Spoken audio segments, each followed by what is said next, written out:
Welcome to Eagle Communications Channel 2. This is Our Town. I'm your host, James Holland with Black & Company Realtors. And today our host is Glenda Purkis. Hi, Glenda. Hi. How are you? I'm great. It's been a while, hasn't it? It has. It has. Yeah. Yeah, Glenda, she's the director of the Convention and Visitors Bureau, CVB for short. So if you ever hear that, that's what that is. And you've been here for how many years now? 7. 7 years in Abilene. Mm-hmm. And prior to that, you were, I know, in Atchison. Yes. And you had different roles there as well, didn't you? I did, yeah. We still did tourism, but I was chamber president, economic development director. Sure. And tourism was under the chamber, so. Absolutely. Well, I remember that when Glenda came to town, there was a lot of buzz because she had certainly a lot of experience, and I'm sure that experience has been built on with your number of years here in Abilene.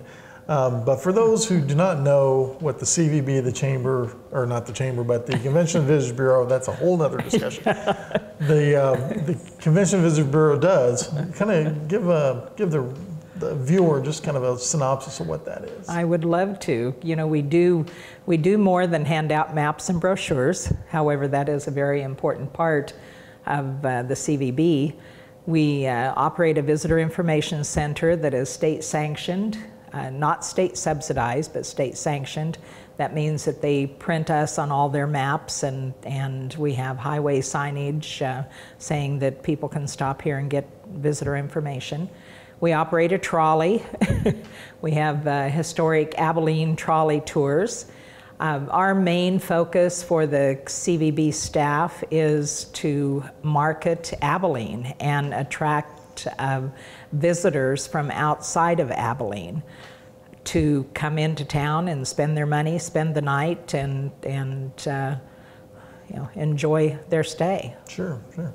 And I think a lot of communities, particularly when the mill closes or some big industry closes, if they do have some historical base, they really see that as an industry, a clean industry, if you will, yes. Bringing money directly into the community. And hopefully as little of it goes out as possible. Talk about Abilene. I mean, I know, talk a little bit about some of the attractions. I know we've taken a hit the last couple of years with the Liebold Mansion, which was a tour home at one time, is now under another private owner who's not doing that. Of course, we had the fire, was it a year and a half ago? Yes, in February, a year ago. The Kirby House restaurant, which that was a very sad loss. Yeah. But anyway, but there's still plenty to come to Abilene for, and tell me a little bit about what some of the existing attractions are doing, to really bring a buzz to the tourism here in Abilene. Yeah, we are blessed to have so many attractions, museums. Of course, there's a lot of history in Abilene, and that history is portrayed in the museums, and so people come to Abilene. They have quite a choice. We have the 5-star museum district. The museums within the 4 square block area of the Eisenhower campus got together, 3 years ago, and decided that they wanted to create, in name, a 5-star museum district and market it as a 5-star museum district. Of course, that's the Greyhound Hall of Fame to the west, and to the south is the excursion train in Old Abilene town, and then to the east is the Heritage Center, which has the Museum of Independent Telephony and the Parker Carousel, and then the Historical Society Museum, and then all of it centered around the Eisenhower campus, which is our biggest draw to Abilene. But if you get out of the 5-star museum district, we have the Seeley Mansion. That's one of the finest mansions in Kansas, 23 rooms, 11 bedrooms. It just, so chock full of history. And, so there's still plenty to see and do. Even though we did lose Liebold, we lost Kirby, and we lost the Fashion Museum. But we did gain the Jeff Coat Studio Museum, so we have a new one too. Right, absolutely. Yeah, and the thing that's really interesting about towns, and Abilene has done this before, was, a lot of towns end up reinventing themselves, if you will.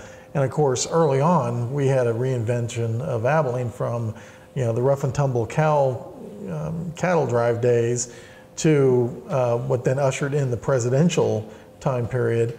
And I'm kind of curious what the next phase is for Abilene. I guess if anybody had that answer, that would be a fair question to ask, but I'm not going to ask it of you. Thank you. Because I don't think you have the answer. But I'm just kind of throwing that out there that I'd be curious to see, because a lot of big towns do manage to do that.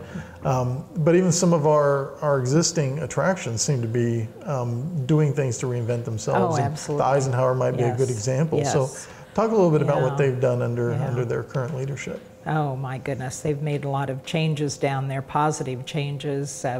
They've increased the number of programs that they offer. I love to tell the story about their researchers that come into town. They have over 1,000 researchers. I know, was it last year, they had about 1,000 researchers. These are people from all over the world that come in to research the archives, and then many of them write books, become authors and write books, but they go home and tell all their friends about Abilene and Kansas, so it makes us world renowned. They're always changing the displays in the museum. William Snyder is a fantastic curator and very creative. They keep things up to date so that they change with the times. What do people want today? And our other museums do a good job at that too. They're always wanting to know what will attract people and try to fit to their museum to what would bring people into town. Sure, and that's a particular challenge. First of all, Kansas is kind of a net population loser to the rest of the country, but of course the generation that was inspired and was part of Eisenhower and that legacy is steadily dwindling, and so keeping that fresh to a new audience is a great thing. And I've recently of course attended the Easter egg hunt out there, which certainly brought a lot of people to the site that may not otherwise do that. That's right. And you don't know what spin-offs that's going to have. That's right. And they do other kinds of activities on the grounds. The symphony at sunset. Oh yeah, right. That the D-Day commemoration was big, but the symphony has become an annual event now and brings families, young and old, and toddlers and babies out. Yep. So it's good, because the biggest draw for the Eisenhower at this point are the baby boomers, the older people, and they're constantly looking for ways to attract the younger people to the campus. Yeah, I think the annual baseball game is something Yes. that a lot of locals take an interest in, and so it's good that they're doing that. And I think they're in this day and age of political tumult that we have or seem to have. It's really good that they do seem to host a lot of public forums for different things on lots of different levels. So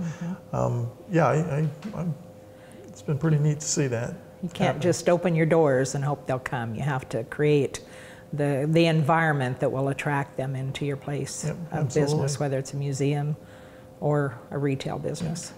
Yes, and people travel for lots of different reasons, though, don't they? And so what's one of the main, and I know the answer before I ask it, but but what's one of the main things people do when they're on vacation, when they're out of their own hometown? What are they doing with their money?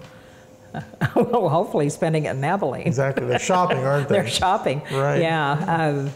Tourism is a $30 million industry in the county, in Dickinson County. This was a study that was done by the state, commissioned by the state. And of course, the bulk of that is spent in Abilene because we have the majority of the attractions and the businesses.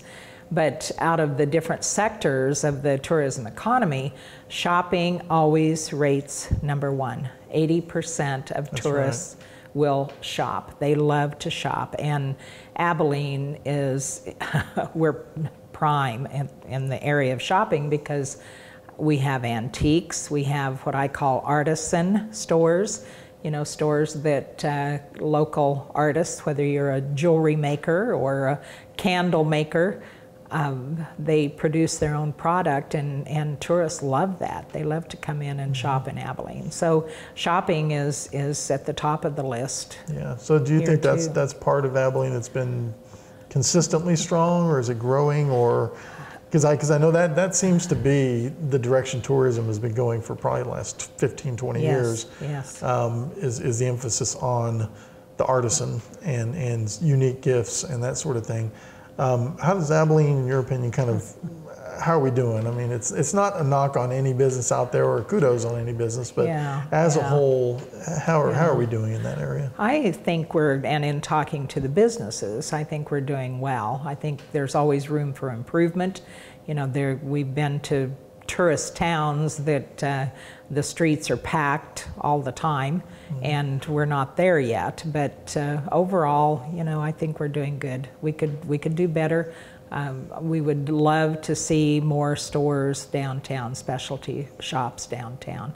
I know the locals, though, would like to see more of the basics, the staples, you know, the shoes and the clothes, things like that. Economies of scale won't allow that to happen. Yeah, So those are gone from Main Street America. Yep. But artisan stores are in, and like I said, with our antiques, you know, some people may think that we have too many antique stores, but when we go to the state fair, when we go to travel shows, we hear constantly people say, "Oh, I was in your town. You have such good antique stores." Yep. That's a draw, a huge draw. And what's interesting about the antique stores is they're the only thing open on Sunday. Yes. And so if people are complaining about parking from, you know, antique stores, no, it's happening on Sunday when everything else is closed. A lot of it. So, a lot of it.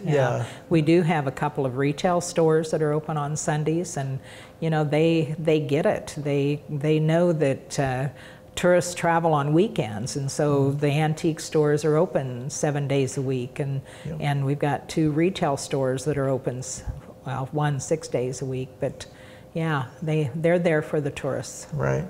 And I remember when I first came to town, I was having a discussion like this with somebody else, and they said that there was a consultant came into town 20, 25 years ago and was looking at downtown and realized that everybody was open from 8 to 5. They said, you know, your business sector is catering to the unemployed and the retired. And, you know, so you're really missing out. If you're not open on evenings and weekends, you're missing out on the bulk of, you know, your customers. And that was the message then. And I think slowly that's been kind of chipping away at a little bit, I think. Yeah, we're still not there in that area, though. Sure, you know, still a lot of the stores close at 5, but we do have some that are open till 6. And they have found that the hour between 5 and 6 has been busy for them. Yeah, well, that's one of the challenges of a small business owner too. And I like to interview entrepreneurs in this forum because you know, a lot of us know that most of the jobs created in a community are done by small businesses. And it's kind of some way under the radar. It's that part-time help that turns into a full-time helping person. And you know, so the days of the big factory coming to town is almost over. I mean, I don't see that happening very often. But, so you have to grow from within, and part of that is the entrepreneur taking the risk to hire somebody and stay open hours they aren't normally, and most of them will tell you their personal time is always eaten up with the business. It is, absolutely. It's hard to have a life with it. You know, it is. You know, some of our restaurants are closed Sunday evening and Monday, and we've talked to them and tried to get them to stay open for the visitor. But you know, when you're a mom and pop operation, and that's their weekend, that is the only time off, and they're there cooking and waiting tables and running the business. Until you have the volume where you can have a good manager over the weekend, it's really difficult. It is. I'd be curious to know what that magic hump is. Obviously, we're not there, but so what does tourism in Abilene kind of have in the future? Are there any things on the horizon that are you know, in your opinion, positive or negative? You know, what are we really doing to, you know, solidify it at this point? Well, you know, we're paying more attention, focusing on creating events. The CVB has been instrumental in assisting the Abilene Downtown Association with their events, the festival, the children's festival that was the first part of June. We helped a little bit with that. However, the retailer Cypress Bridge did most of it. We're taking the lead, or providing the lead, on creating the 5-Star Arts Festival. We're doing what we're calling a Taste of the Arts this fall, September 27th, and it's a prelude to a 3-day festival, arts festival, in 2015. You know, we want to create the events that will bring people into town. We'll get them to stay the night, spend the night, and of course shop and spend money in the stores. Sure. Chisholm Trail, you know, the reason Abilene is here is because of the Chisholm Trail, and we were the first American cow town of the West. 150th, the sesquicentennial is coming up in 2017, and we have a local group that has been meeting. We met with Oklahoma last week, and we're starting the ball rolling on planning the Chisholm Trail sesquicentennial.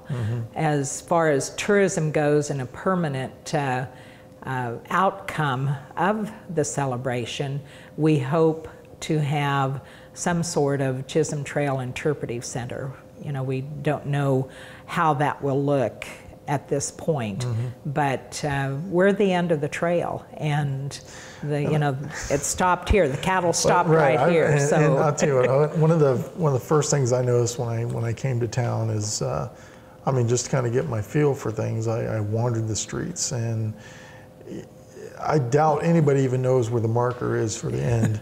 And if you do see it, it's a pretty pathetic thing. Yeah, it's embarrassing. I hate to say it. It is. And it is, you know, when you look at Marysville and what they've got with the Pony Express park downtown, and actually it's like a treasure hunt. See if you can find the end of the trail. If you find it, you know, call me, because that'd be a great promotion. Well, it would. Yeah, it that's would. Great. But you know, I've got to. We need to plant a stake in that particular location and say, you know, this is where a vital entry point to not only the end of the trail as an opening into Abilene, but also as an opening into the area which is the museum district, and that little piece of ground right there where that marker is, I dare you to try to find it. Don't run over it with your car. Don't back over it. Don't back over it. You know, I think that's something that I would hope at some point that the community and the nation could even get behind, because it's that important from a history standpoint. That was part, as you know, part of the downtown revitalization plan was to create a Chisholm Trail Park with the sculptures of longhorns and a storyboard. Storyboard talking about it. It would look so much better in that area than what is there. And you know, if that doesn't work, then maybe another location. But Western heritage is very popular. People come to town to see the cowboy history, and Old Abilene Town is doing a great job in refurbing their buildings. Yes, they've really done great. Yeah, lots of volunteer hours have gone into it, so that helps. But you know, we're not there yet. We need more improvements. And okay, well, I had to get on my soapbox about that and bring that one up, because it's such an opportunity buried and lost, and it's just right there in front of your face every day. Yes. Okay, well, we're going to be wrapping up here pretty soon, and one thing that a lot of people like to ask about is the business side of things, and so, you know, you're not a chamber. The CVB, Convention and Visitors Bureau, is funded how? How is it funded? We are funded mostly from the bed tax. When people spend the night in a hotel, they're charged a percentage on top of their room. That money goes to the state, comes back to the city, and then that funds our operation. Sure. You know, because we don't have a lot of rooms, and people will stay in Salina and Junction City, we need another hotel. And our bed tax budget is not where it should be for a community that raised a president. Right. You know, we Yes. have a lot here to promote. So we do get the revenue from rental of the Civic Center because we provide management for the Civic Center. Sure. And we sell trolley signboards, so there's a little bit, but our budget's still about $200,000. Yeah, and the, you know, the hotel base, you know, kind of, it was built in the 70s, 60s, Yes. for the most part, maybe early 80s, the latest, except for, of course, the one up north, the Holiday Inn. But so the inventory has gone down. Yeah, So it does make it hard. it does. But what's interesting about bed tax is a lot of people, you know, oh, we hate another tax, another bed tax. Well, most of the time it's out-of-town people or the business traveler. And you know, when you go to a big city, you don't mind paying that 12% tax. You don't And even it's- think about it as part of your room. Yeah. But when it's local, people aren't as apt to open up their pocketbook, even though if they're local, they're not staying there anyway. So Right. it's just kind of an interesting It is. And psychology to the whole issue. And if you can find a 12% bed tax in cities, you're doing good. A lot of them are 15 and higher. Yep, now. absolutely. Yeah, yeah. All But right. yeah, most CVBs are funded through bed tax, though. Very good. Yeah. Well, I think that's probably about all we have time for, and Gosh, I told time you, flies. I told you we do 20 minutes, and it would there's just go so by much like more. that. I know. We'll have I know, to we do this just again. Scratch the surface.